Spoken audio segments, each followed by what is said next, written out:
The number one regret of the dying is I wish I lived a life true to myself and not the one others expected of me. And yet we're still constantly falling into this trap. And, people always ask me, Timmy, how come you're always, your mission is to reconnect people to self and others through nature? Why nature? Like, why are you always harping on about nature all the time? And, why do you take your leadership teams out from the boardroom and put them onto beaches and all these things? Do you ever feel tired, distracted, and just like you're going through the motions? In this episode, I chat with Tim Jack Adams, who's the founder of Green X7 and author of Energized. We talk about why Australians are spending more time indoors than maximum security prisoners, how fun has become the lowest wellbeing score in the country, and why reactive programs simply aren't enough. Tim also shares simple daily shifts you can use to recharge your battery, boosting energy, focus, and resilience, so you can thrive at work and at home. Welcome to Move Your Mind, where we uncover why you are holding yourself back from getting the life you want and what to do about it. With the help from high-achieving guests and experts in behavioural science, personal development, and the health and wellness space. Join us if you're ready to move out of your own way toward your ideal self. I'm your host, nickbracks, and I've been working in the health and wellness space for the last 15 years, helping people find direction and gain the courage to take control of their life. My mission is simple: to help you learn everything that I wish I knew, so you can become your ideal self.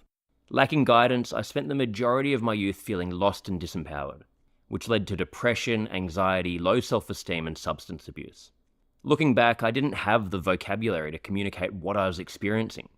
And as a man, I didn't resonate with the emotional language used in traditional therapy. I didn't need to talk about my feelings. I needed tangible solutions to guide me toward building a life I was proud of. If you can relate, then this podcast is for you. In this episode, we discuss simple daily shifts that boost your energy, focus, and well-being. If you're ready to take action and build a stronger mindset, then keep listening. Tim, great to meet you, mate. Thank you for coming on the podcast. Absolute pleasure, Nick. Thanks for the invite. Appreciate it. So before we get into it, do you mind just giving a bit of a background on yourself and the work you do, just so our listeners can get to know you a little bit?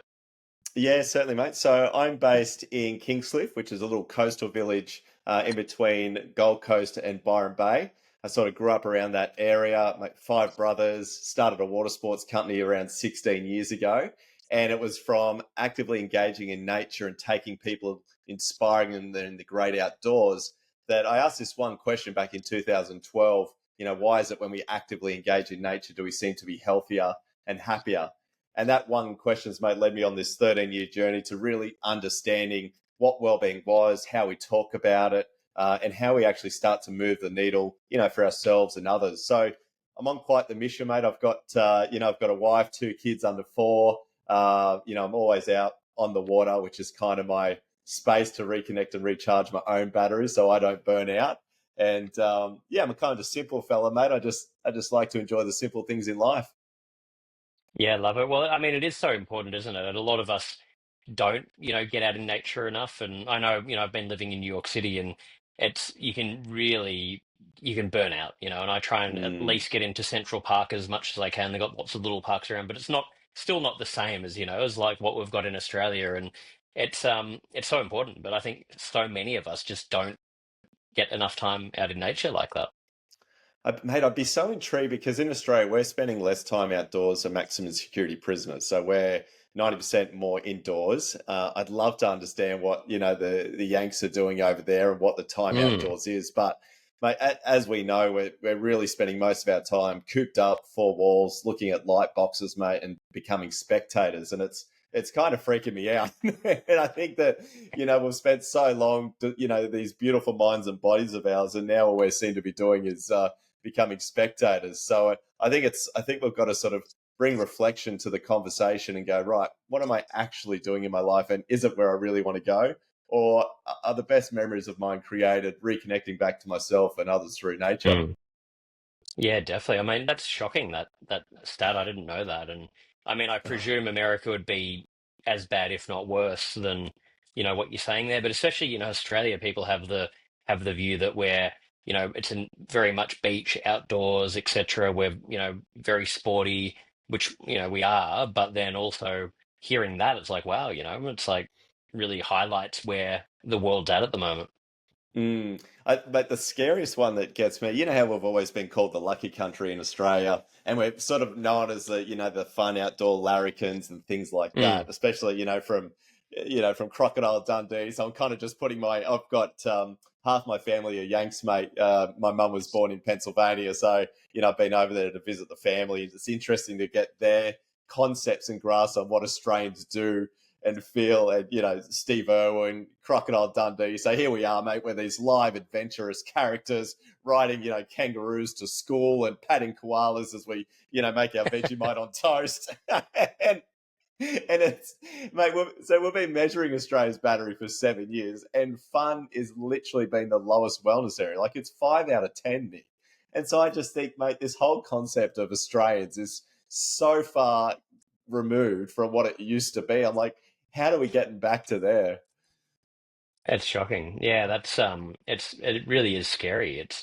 I guess, like, we're just not built to be sitting behind screens and living the way that we're living at the moment. It's just, something's got to change. And I think, what I, with my company, what we're trying to teach people is how to take, personal accountability and personal leadership, because the world's not going to change, or it doesn't seem like it. And it seems like it's only going to Mm. get more extreme in, the direction we're going in. So if, unless we can actually each make that change ourselves and, support each other and be part of that movement, then how are things going to change? That's what scares me.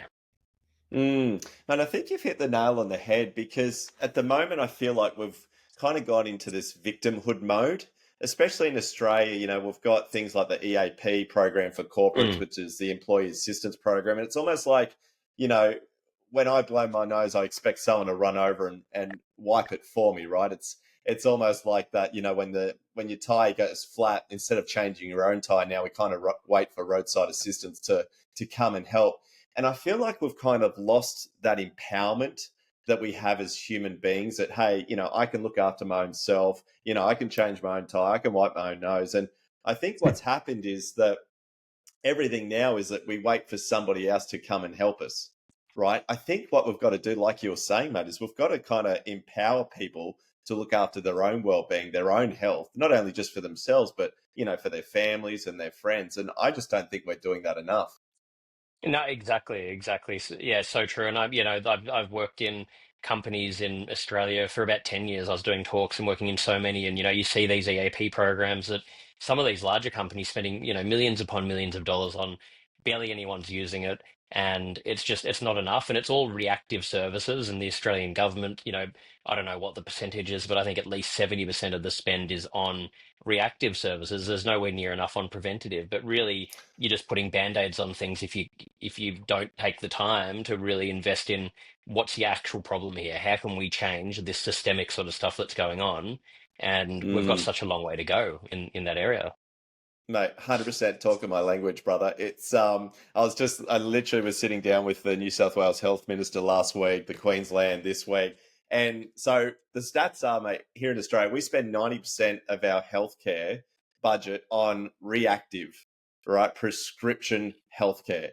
And I just think, Yeah, okay, well, we all know that proactive is better. We all know that, doing something before it gets too bad, especially when you look at mental health and depression and loneliness, is going to save us an absolute bucket load when it comes to that expenditure. But for some reason, mate, we really struggle trying to create a preventative health system here. And look, we're talking about EAPs. I think less than 10% of people actually engage in them. By the time you do engage in them, it's too late anyway, right? You're already sick. You already have the presenteeism issues. You've already got the mental health days.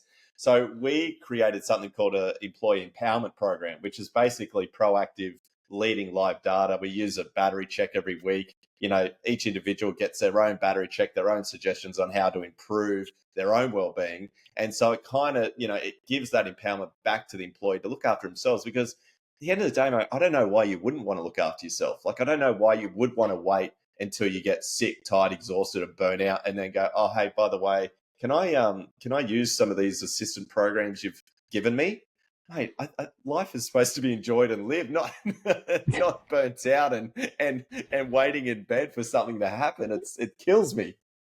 It's kind of crazy, exactly. It sort of needs to be more than just I'm doing this stuff so I don't get sick or that I don't, have a breakdown or whatever it is. And I'm doing it because I want to have better quality of life. I want to, I want to feel good. I want to look after myself. Like we need to change that mindset, not just look at it as a tool just to do when, yeah, when things get out of control. Yeah, and I think I don't know about you, Nick, but maybe because the Australian battery is 64%, right? So that's, measuring the Eastern Seaboard, white collar workers for the last 7 years. We're sitting at around 64%. Sleep and fun are the lowest areas, loneliness, fastest growing epidemic. And I'm kind of wondering, have we gotten used to just functioning, like just like that feeling, instead of feeling alive and energetic and light and full of love, is it like, have we just gotten used to that functioning is the way that we're supposed to feel, and we've kind of forgotten that life is actually supposed to feel good, right? And we're supposed to wake up with energy and vitality, and we're supposed to connect to the people around us and create deeper connections and not just converse. Like, I, I'm kind of worried, mate. And look, I know life is bloody tough. Like over here, and I don't know if it's like in America, but mortgage rates are killing everyone. We've got double income, so it's hard to, to parent presently these days. So there's all of these things that are happening, in our economy that really make it hard for people to live well and live with a lot of time. But, I was having this great conversation the other day with Paul Taylor, and it was all about living well within your means. How do we actually live well within our means so we can actually buy ourselves time back to do the things that we need to do for our own health and well-being? Mate, what's it like over there in the States? Yeah, I mean, I think that's a huge problem over here, probably more than anywhere, with just people constantly wanting more, trying to, spending above their limit, and it puts you in that perpetual state of anxiety of trying to play catch up and all that sort of thing. And uh, I think it's just like a 24/7 thing, and the psychology of just always trying to get to the next thing. It's probably more extreme than most places. So Mm, it's a good point what you're saying, like you could be making $10 million a year and be stressed to the eyeballs if your lifestyle is costing you $20 million a year and you're mm, having to um you're going into debt, while you're doing it. So it really trying to live within your means within reason, depending on how much money you're making, I think is so important. And I guess like we don't turn off, I think social media has just made it really difficult for people because in the past you could be, you might not be doing the most exciting job in the world, but you're making a living, you work, you got your mm, family, you have fun. But now it's like, well, okay, I'm doing that, but I'm looking at what everyone else is doing, and what I'm doing is not enough anymore. So I'm not going to be present in, all of the day-to-day stuff that I'm doing, and mm, I'm just going to be longing for the next thing. And I think that's just become, an epidemic in the world. It's really problematic. It's hard to avoid. I fall in. mm. I talk about this stuff and I fall into it all the time and have to catch myself, but it's tough. If you're feeling stuck, you're not alone. Most people don't realize how connected your mental health is to your body. From your gut to your sleep, movement, food, mindset. Getting active each day can shift how you feel, build confidence, and transform your quality of life. At Move Your Mind, we guide you through this process step by step. If this resonates and you want to learn more, simply go to my Instagram at nickbracks and click the link on the bio to fill out an application, and I'll send you over more information about the program. Thank you so much for supporting this podcast. If you find the show helpful, please share it with a friend and follow me on Instagram. It really helps.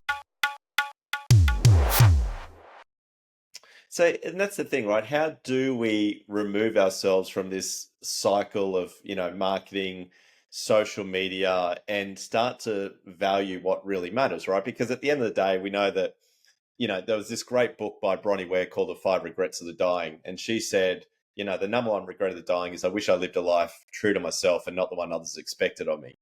And yet we're still constantly falling into this trap. And people always ask me, Timmy, how come you're always, your mission is to reconnect people to self and others through nature? Why nature? Like, why are you always harping on about nature all the time? And why do you take your leadership teams out from the boardroom and put them onto beaches and all these things? And I said, well, because in nature, right, you're not comparing yourself to anything else, right? The only thing that you're doing is comparing yourself to your own heart space. and understanding what you truly want. It takes away all those messages. It takes away any social media, it takes away any marketing, and it basically just puts you into this space of just, well, it's almost like cleanliness again, right? It's a space where you can breathe, be you.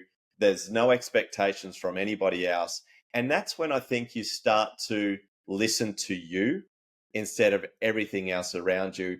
And I think for me, the more time I spend in nature, the more time I reconnect to what truly matters to me.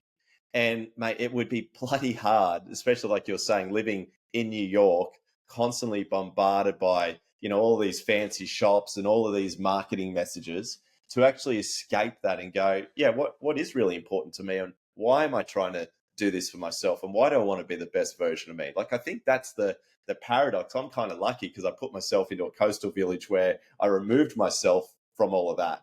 But for someone like yourself, mate, that lives in the big smoke, it's how do you think you can do that? And how do others do that? Yeah, I think you've got to be very conscious of it. And like I last year, every second year I come back to Australia at the end of the year, and I do my dad and my siblings do like a hike for 5 days, and it'll be So good. basically no reception, pretty much off grid. We've got like all self-sufficient, got all our tents and food and everything. And I just find after like the first day or two is hard because you're adjusting. By the end of Mm, it, I you don't want to go back, and your mind is so mm, clear, and it's amazing how it just slows down and you don't need as much stimulation. At one point I remember in the afternoon just sitting and looking at a river and watching birds or whatever, and it's stuff where day to day I could do that, but like my mind's often in so many places you don't make the time, you're not sort of at ease enough to do it. So I try to be conscious of that with the lifestyle I'm living, and don't do it very well. And I think most people that I meet in New York do it a lot worse than I do. So I mm, think it's like it's pretty hard, even if you're consciously trying to. But I think you need to have that balance. Like for me, really, what it is and which I advocate for, and in the company, what we do with all of our clients is just really trying to have those non-negotiable things that you do every mm, day. Being flexible with it, but being non-negotiable. That I'm going to make sure that I get at least 7 hours of sleep. I'm going to meditate every day. I exercise every day. I take time mm, out. I journal. I make sure I'm connecting with friends. So at least even if things are a bit out of whack and it is full on, as long as I'm keeping those things happening, I find that keeps me grounded enough and connected. And that's for me, what I think is the only way I've personally found to, in a sustainable way, mm, do that when you're in a chaotic environment. mm. Mate, it's almost like you're a mangrove, Nick. You're kind of living 1 foot in and 1 foot out, and you're kind of trying to spread that message, mate, of meet them where they're at and bring them to where they need to be, which is a beautiful thing, isn't it? Exactly, exactly. I like extremes, but it's yeah. I often think it would be, life would be pretty simple. Just go live in Byron Bay or something. It'd be pretty nice. But mate, I might do it. Might convince my girlfriend's Canadian, so might convince her to uh do that sometime in the future. Could be a good thing to work towards. Yeah, 100%, mate. I know. Look, we joke all the time that we're going to go move to Tasmania and, live on acreage on the ocean and just tend to our cattle. But at the end of the day, mate, you're probably the same. You're so purpose driven by what you do, Exactly. right? That like there's this burning desire that every single day we wake up and we have to spread the message of what we do and try and get people to reconnect and all the rest of it. And I feel like, for another 30 years at least, mate, I can't go and retire to a little village with my sheep, just sit there and graze with them while Exactly. staring longingly out to the ocean. So Yeah, it's, you've got too many lives that you need to change, mate. You've got to like, uh, uh, get the job done first. It's I know. but it And is, it's hard to balance it. It's hard to find that balance between, like wanting to just enjoy and take life in, and then that burning desire to make a change, to do something, and find mm. that balance. Yeah. Yeah, and so I guess, like you're saying, right, because we're not going to stop our purpose because it's just too strong. And look, some people don't have a purpose that's maybe as strong as ours, and some people have got an even stronger purpose. And I think it's how do you continue doing what you do each and every day without burning out, right? Because we're, like I said, in Australia, we're averaging 64%. We're just functioning, and that's real borderline, Nick, where people are Mm, about to slip into burnout zone. And so what we've got to try and do, and it sounds like you're doing it too, is that we've got to give them the rhythms to actually start to recharge their batteries so they don't creep into burnout, so they can continue living that purpose and their passion, right, each and every day. Because I think, and you would know so many leaders like this, mate, they go hard and hard and hard, thinking that they're invincible. And then all of a sudden, mate, they can't get out of bed because of chronic fatigue or burnout. And most of them sort of say post, because it's always when I get the phone call when it's too late, right? This is the problem. yeah. It's like, oh, Timmy, I kind of, I sort of felt like it's slowly creeping in. I was feeling tired. I was feeling, I was losing my zest, but I still thought I had plenty in me, right? And I think that what we've got to do and share is that, mate, let's just create a rhythm so you can create a life that supports you and not one that you're constantly having to support. Because when you're creating a life that supports you, what I found, and I've done for the last 10 years with Green X7, is create, like you, that you've got these boundaries in place, that you do these things first, and then everything else fits in around that. So for me, my non-negotiables is I spend 45 minutes every morning with my family. We go for a walk with the family dog. We sit down for breakfast. We take our shoes off and we sit outdoors if it's a nice day. And that's that 45 minutes where I get to recharge my batteries, reflect with my wife, hang out with the kids, do all those sort of things, right? So at least I know when my head hits the pillow that night, I've done something to recharge. And then Mm. typically, mate, during the day, we'll take the team out, we'll sit outside in the sun. Now, obviously, a lot of places around the world, mate, or wherever you're listening to this, especially if it's New York in winter, there's no chance in the world that you'll be sitting out and frolicking and pondering in the sun. But it's just taking those minute opportunities, whether it's 10 minutes here or 15 minutes there, instead of doom scrolling on your phone, it's like, hey, grab a colleague and actually just reconnect with them, right? And have a great conversation, because we know that warmth of relationships gives us life's greatest satisfaction. Like all the data's in now, right? And I think this whole loneliness epidemic, and I'm sure it's the same as in America, it's because we're sitting there and we're spending more time focusing on absolute strangers trying to get likes, when the guy next to us, mate, might just really need a good bloody hug and a conversation so he doesn't go deeper into depression. And yet we'll sort of just ignore them, who's a meter away, and yet we'll spend all this time, 43 hours a week outside of work, just trying to impress strangers. It's a weird concept when you think about it. It doesn't really make any sense, does it? And it's and then the people that actually do have the likes or have the fame or have the money, often they're depressed, and their life is completely just everything's out of context. They don't have those connected relationships.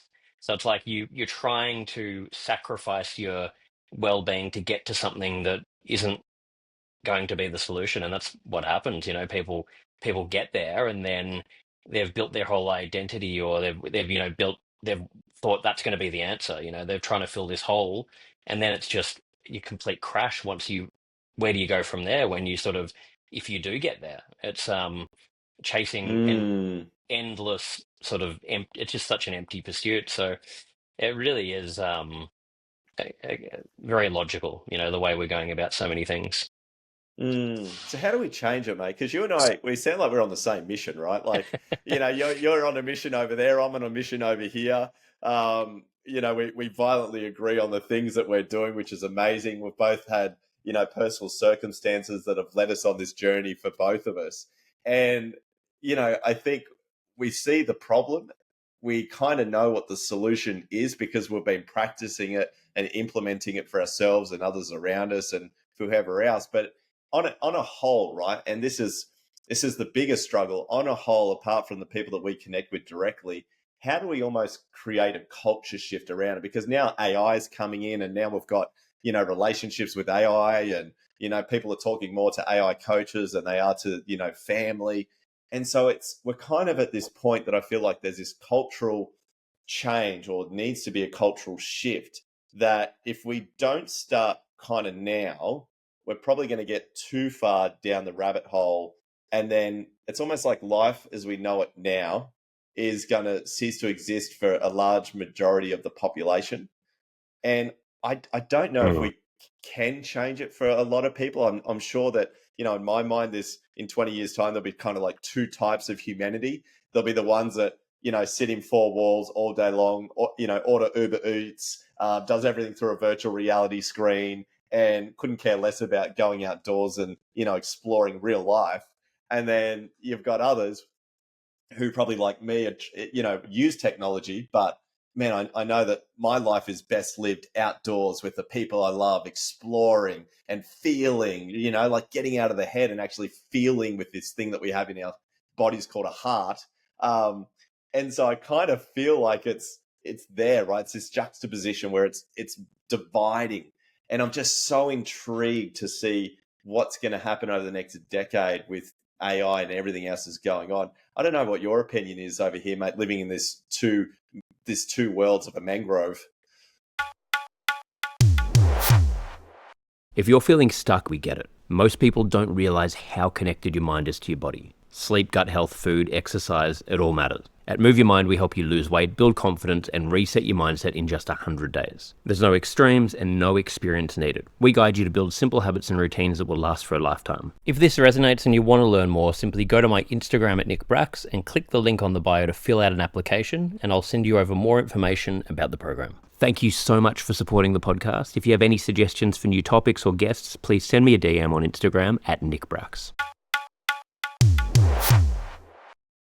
Yeah, well, I think, that's a good way to look at it, like what you're saying. And I think I probably agree that it will be, something along those lines. And it's kind of scary to think about because it's like, it's stuff that a lot of it, we can't control. The world's moving so rapidly in this direction. It's like the train's left the station and there's so many unknowns, like AI is advancing so rapidly that it's just hard to imagine, in 10 years, 20 years time, what the hell is it going to be like? What's going to happen?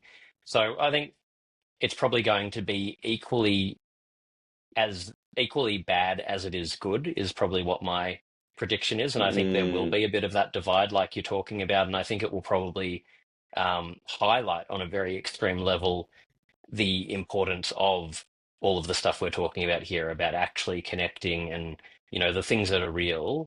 And it'll force people into that reality. But then mm, some people, like you're saying, will get captured in it. But I think the one thing is, no matter what happens with AI, it's not going to be able to replace like the fundamentals. The human mm, connection. I think we're going to need more in-person stuff than ever. I think people are going to be craving that. They're going to be craving, meeting people in person, going mm, and doing, live events or whatever the hell it is. There's going to be a real craving for that because so much of the world's just going to become digitalized. But mm. I don't know. It's such an unknown though, isn't it? It is scary. Remember those things going around on socials years ago, mate, where people are offering free hugs? They'd hold up that massive sign in like Times Square, and there'd be like free hugs, right? And like every now and again, one random person would go up and get a hug. I feel like in Yeah. 5 years' time, mate, if you did that, it'd be like bees to pollen. There'd just be like 1,000 people just going, "Yes, please help." People just craving it. Yeah, Exactly. literally. Oh my God. Uh, Yeah, it's crazy, mate. It's crazy. So I don't know. We'll see what happens, but it is, we need more people like you out there doing what you're doing. So is it mainly work in companies that you're doing? Is that what so the core focus? Yeah, so we started in companies. So we got our leg up with companies like Six Senses, Alila Hotels. So most of my work was, running leadership workshops with the leaders of those kinds, implementing our battery check. So when you went and stayed at a fancy hotel, you did your battery check. It would tailor suggested activities based on what you need to do to recharge. Um, Okay. and then, mate, what we've found over the last 7 years, and I think now that I've got kids and, my kids are about to start going into school, my direction's changed a little bit. I still very much, as Tim Jack Adams, work with leaders and coach transformational teams. But for Green X7, which is our company, mate, we're very much looking at now working with councils and schools, because what we're trying to do is heat map different areas that are actually thrive communities, thrive schools, right? Thriving zones, thriving organizations, and taking a blueprint of that and understanding what they're doing well, and then how we can do that for other areas of Australia and other schools, right? That might be accessible and free and all those sort of things. So I think now that I've got kids, and the schooling system for me, to be honest, mate, is very prehistoric. I don't think it's Mm. doing the best it can to help our, children sort of nurture their well-being as much as it should. We've just come up with a way to send well-being report cards every week to parents, which is amazing because it obviously brings a wellness to your kids' well-being. You can do something about it. So I think now it's like I'm on this mission, mate, where I guess for me, it's about finding leaders that have the same purpose of you and I, that just want to do better, not just for themselves and their families, but their actual community. And so finding leaders that, reach out to me that says, hey, Timmy, I want to do better. Like I've been living in this leadership position long enough to know that, the world's going backwards. And I kind of want to be on the front foot and sort of pioneer a world that's going to move in a better direction. And so it's really beautiful, mate. I had a meeting with 64 Shire councils, the GMs, a couple of weeks ago, and a lot of them put their hand up and said, "Yeah, let's do better." And so it's beautiful, mate, because there are people. I'm not going to say it's everyone. There's probably only 10% of leaders that really want to drive change for purpose, not just for profit. We know we need both, mate. We need purpose and profit. You can't have a purpose if you don't have the profit in the background keeping it going. So we understand that. But I love the 10% of leaders that actually go, you know what? Yeah, let's do this. I have a burning desire, Timmy, just like you, to leave a legacy and to do something better in this world. And so I don't know, Matt, I'm kind of like a pit bull at the moment. I'm trying to find those leaders out there in the community that, want to sort of, shack up isn't the right word, mate, but Yeah. you know what I mean, mate, have that common goal, that common purpose, and do amazing things together. So if there's any leaders out there that want to do better. Sometimes I feel like I wish I could wear a shirt saying do better, but then I get in trouble, mate, by everybody else. I'm trying my best. Yeah. Yeah. Well, any leaders listening to this, give Tim a call if you want to help 100%. out. 100%, mate. Yeah, even if Yeah, it's Donald Trump, mate, give me a buzz, bud. I'm sure he listens to your podcast. of course, he's our number one listener. 100% he would be. But yeah, it's so true, and I think it's like with the schooling system, it really does need to change, and I think that's where we can make the biggest change because if we can get things right there and set the tone from the ground up, that's how you can make a bigger change. So is that sort of what you've seen in the schooling system? It's changing a little bit, but across the board, it's really not significant, the changes that have happened. Yeah, not significant. Like, look, from all our research over the last 12 years, we know that the best thing we can do for our kids is to really just get them outside and play, right? Like, at the end of the day, that's where real human development happens, with others, connecting off screens, outdoors. And unfortunately, mate, in Australia, a lot of things are being pulled. Sport, recreation are being pulled back. All of these things, and I think it's a sad day, mate, when our schooling system doesn't allow kids to run around in a playground and actually be fun, right? And mate, if kids can't have fun, then I don't understand what's happening to our world, because we know from the research, we know from when we look at the Scandinavian countries that have the happiest school population, that have the most the best academics globally when it comes to schools. Mate, all they do is the first 8 years is all about play. They don't even talk Yeah. about academics, right? And so I just wish we'd actually take the model of who's doing it best globally, look at the research and the data and go, well, that makes sense, right? Because we weren't born to be stuck indoors. Like biologically, mate, we weren't born to sit in a chair all day long, stuck indoors and sit and get taken instructions. So look, Yeah. it's a hard system to change, mate. It's it's going to take I think a long time to get the powers to be to think differently, and that's unfortunate, mate. That the powers to be unfortunately do sit in four walls, and and that's what they think is normal. But it's certainly not for our kids, mate. So we'll see what we can do in that space. Yeah, it's I mean, I feel lucky that I just, I grew up just missing uh, like the technology advancements and, didn't have a phone or, screen in front of me and was out kicking the footy and, you knock on your friend's door when you want to hang out and it seems like, it's like it's such a simple thing, but I look back now and I'm like, how lucky am I that I got to experience that because kids don't Mm. really get that anymore. It's like they're growing up like with a iPad in their face. Like it's just like it's a different world. It was awesome, mate. I just had the biggest flashback about what you're saying then. So, um, when I grew up, I remember like coming home from school, right? And we lived in this we lived in this cul-de-sac. It was Myrtle Court. And I think there was 10 kids that lived in this cul-de-sac. And I remember like you come home from school and you knew where everybody was hanging out because there'd just be a bunch of bikes that were just strewn all over the lawn.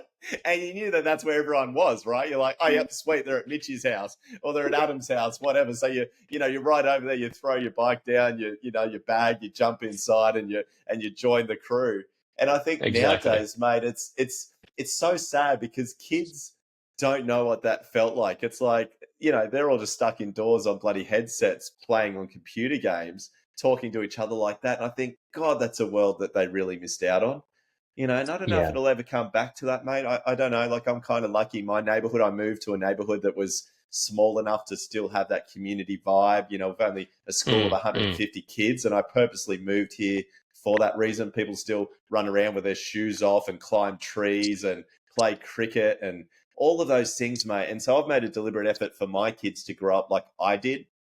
I But love that. I understand that that's not accessible for most people, mate, especially living in cities and other places. But how do they? And I think it's role modeling, right, as parents, because the other day Mm. someone asked me, Timmy, how do we get our kids to have more fun?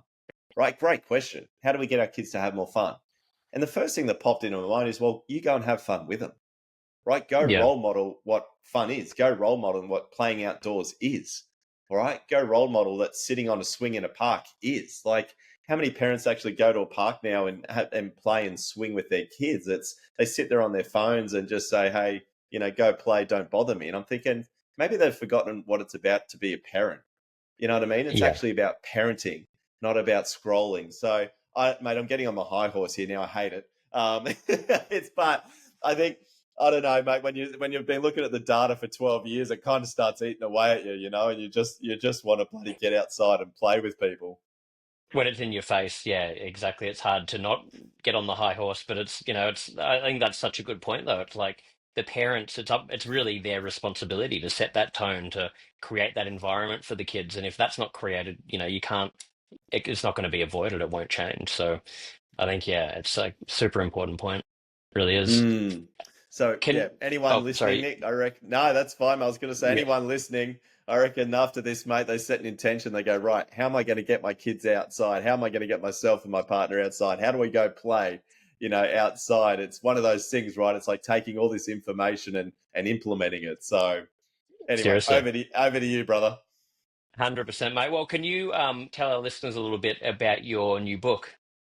Yeah, sure, mate. So, Energized came out, I think it was yesterday. So it's very exciting because it only took me, Congratulations. thanks, brother, only took me 8 years to write the thing.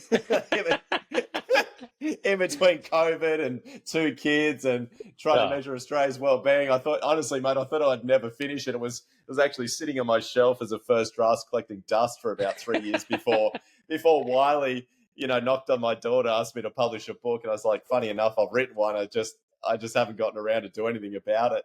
So mate, the book is really, it's partnered up with this app that we created that measures well-being in 60 seconds. And look, when you buy the book, the QR code's in there and you can scan it, and it's all about bringing awareness to your well-being. But the book is based on the last 14 years of my life, understanding where I was, which was a completely different headspace to where I'm now. I kind of, for a lot of listeners that understand, I didn't like waking up in my brain. I didn't like who I was becoming. And, I had a lot of instances in my life that really changed the course of where I was going. And look, I had to make a change, mate, as you probably know as well, that I wasn't on the right path. I certainly wasn't trying to be the best version of myself, whatever that's going to look like. And so it's kind of a book. And look, I think my wife put it perfectly the other day. She goes, Timmy, I think a lot of people go and see psychologists and psychiatrists and counselors and all the rest, but I think you've just put all of that money into building this business to heal yourself, and now you've you've written this book on how you've done it and how you've created a framework to thrive sustainably. And it's a practical, easy way, mate, to try and grow into the best version of yourself. And you can pick it up at any chapter, find out which area you're low in, mate, and work on that. And that's probably what it's about. I think the inspiration mm, behind it now as a dad, mate, is giving something my kids a book when they grow older to have a head start that I didn't have. to understand that emotional intelligence is important, that being able to connect and, really go deep with someone is important. And just the ability to actually live from your own life's expectations is important as well. So they don't get caught up in all of these statistics of depression and loneliness and suicide. So everything I do now, mate, I guess it's for my kids, but I get to do it for everyone else that's in my community and those that, want to listen. If you feel like you've lost control of your health physically or mentally, Move Your Mind is here to help you. We guide you through weight loss, lifestyle change, and resetting your mindset without any extremes or overwhelm. If this resonates and you want to learn more, simply go to my Instagram at nickbracks and click the link on the bio to fill out an application, and I'll send you over more information about the program. Thank you for supporting the podcast. If you find this show helpful, please share it with a friend and follow me on Instagram. It really helps. Well, yeah, congratulations again, mate. And I mean, I've done one book, and I don't know if I'll do another one again for a long time because it's a lot of work. It's like, It is, mate. so it's a relief definitely to have it out there. But what as funny as what your wife said is, I think it's like sums it up really well. It's like that's what we need more of, like books like yours, people like you doing that work where similar to my journey, like the work that I'm doing now, really, I've seen so many therapists, psychologists, whatever, and all of that's really valid, learnt so many things, but really the stuff that I've like tried to put out into the world has just been stuff that I actually did on myself, trial and error, finding what are these holistic things that actually you've tried and tested yourself, and that's what people need. 100%. Like people are craving like some practical stuff because there's so much information out there and they don't know where to go, and how do you actually just have things at work that are tangible. So super important. 100%. 100%, Nick. Yeah, you and I are cut from the same cloth, brother, and it's awesome having a brother from another mother out there doing the same work, mate. It's awesome. There you go, mate. Love it, love it. So where can our listeners go if they want to learn more about your work, do the battery test, buy your book, etc.? Where can we send them? Yeah, beautiful, mate. Look, our company's GreenX7, GRENX7. They can do the battery check there, find out more about me, mate. If it's a leader that wants to connect personally with me, they can do it through LinkedIn under Tim Jack Adams. Otherwise, mate, they can come over to Kingscliff and we can go for a surf or a paddleboard together, mate, and have some fun in nature. Even better, mate. Even better. Well, we'll have all the links in the show notes, so make sure to go and click on those. We finish every episode with 5 closing questions, so these can be Mm. sort of just whatever comes to mind for you. The first one is, what's your best childhood memory that comes to mind? Oh, mate, straight. The first one that came to mind was me in my very first barrel surfing. And I had the why it was so special is the same time I was catching this barrel, mate. And look, I was 12 years old. It was probably 1 foot nothing. But I had one of my brothers paddling over the wave and he gave me the shuckers. He was just like, you. And I just remember it was like everything that I just loved in one moment, right? Like yeah, that's probably one of my favorite childhood memories. Yeah. I love that. I love that. What do you think's currently the biggest burden on mental health in society? I think social media, 100%. I think the reason why I say social media is because it's disconnecting us from what really matters. And from what really matters is that reconnection to ourselves and others through nature, which gives us the energy and the vitality to live our best lives. Yeah, it's great. I would say more than 95% of the guests say the same thing. So yeah, Mm, it's a problem. What's your interesting. personal definition of happiness? Oh, look, it's interesting. I'm going to say a good battery, mate, and no one's going to know what the hell I'm talking about. But at the end of the day, it's about having a beautiful balance with, your health and happiness, with your family, with your purpose. And I know that when I've got a good battery, mine's currently sitting around 85%. For Okay. anyone that gets above 90%, mate, we call them unicorns at our company. But I know that when I've got a good battery, I know that I'm on track because everything is balanced and beautiful. And I think that's the easiest way for me. But look, definition of happiness is sitting by the water on a picnic rug with my family and friends, just keeping it really simple. Yeah, I love that. Yeah, just the simple things, so true. And for everyone listening with the battery test, I did it before we started and it took about a minute or less and I got 78%, so I'm okay. I got a little bit more to go. I'm not at your 85. I'm not a unicorn either, but well, You're doing fine, I'll brother. I'll try again next week. But seriously, like I thought it was great, and I'm gonna do it again because I just love the simplicity of it. And again, anyone listening, give it a go. I'm sure it'll help. So two more here. Awesome. Yes. What if you could give one piece of advice to your 18-year-old self, what would that be? Be kind to yourself. I think we wake up and we're too harsh on ourselves, Nick. I think sometimes that we forget that we're here for a lot longer than we expect. We try and succeed in things short term, but forget about the long terms. And I just think if we can be a little bit kinder on ourselves, we'll definitely be kinder on others. And that things will work out if you just try and do your best. So when my kids Mm, leave mm. home every morning, I always just say, have fun, be kind, and do your best. And I think that's become our Adams family motto now. Every single day, have fun, be kind, do your best. And Yeah. I kind of wish that someone said that to me each and every day as I was growing up, because I feel like that would just take a lot of the burden off about what expectations I thought I had to live up to in this world. Oh my God, yeah, I totally relate to that, and it's that kind of thing where that's been for me the biggest thing, anxiety in the past of waking up feeling overwhelmed. I need to do more. I need to do more. Am I doing enough? Am I going to run out of time? Am I meant to be Hmm. doing X at this age and etc. And it's sort of everyone talks, at this age you do this, and like I'm in the second Hmm. half of my 30s, and a lot of the friends talk about, oh, now we're at this age, we've sort of not going to be able to do certain things anymore, and it's like when you think about it, it's like what like we've got so long. It's like we Yeah. can do all these amazing things for such a long time. Like there's no rush. Let's just enjoy the process and do things that we really want to do. 100%, mate. Enjoy the journey. Enjoy the journey. There you go. So, final question. What are you most proud of? Geez, I've only just started to get comfortable with the term of being proud of myself. It's not really words that you hear throughout your life. Mm, And when I wrote the book, I remember I came back to it 6 months ago, just before it got published. And I actually put a page in there of what I was most proud of. Because I felt like it needed to be said, because I wanted other people to realize that it's okay to be proud of yourself. Um, and there's a few things, mate. One is, the first and foremost, I would say that I got to marry a unicorn. So my wife Carly is just an amazing person. And the only reason why I got to marry someone like that was because I put so much work into being better myself, right? And so the caliber of the person that I got to attract when I finally healed myself was just phenomenal compared to the people that I attracted, earlier on in my days. I think is probably the best way to put it. Um, I'm proud that I'm making a really good effort as a father to my two kids. I really put a lot of effort into making sure that I'm present, that I'm doing my best in that role. And I think too, mate, I'm kind of proud that I've found a purpose that I can see other people change as I'm living it. And so, yeah, if you asked me 10 years ago, mate, I'd probably say not much. mm. But I have spent 10 years trying to trying to be the best version of me. And look, I've still got a long, long way to go, mate. You know, but yeah, I like my brain at the moment, mate. I'm happy waking up in my brain, and that's really important for me.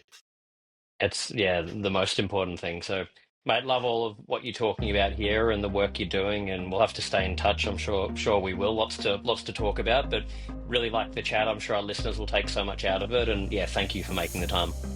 A pleasure, Nick. You're my brother from another mother, mate. Thank you, Tim Jack Adams, for joining me today and offering your insights. And thank you for listening. I'd love to hear your thoughts on the episode and any suggestions for topics you'd like to hear about. Feel free to leave a comment or just send a DM. Your feedback is always appreciated. Please don't forget to click the subscribe button, leave a like or comment, share with your friends, and follow me on Instagram. It really makes a difference. Thank you so much.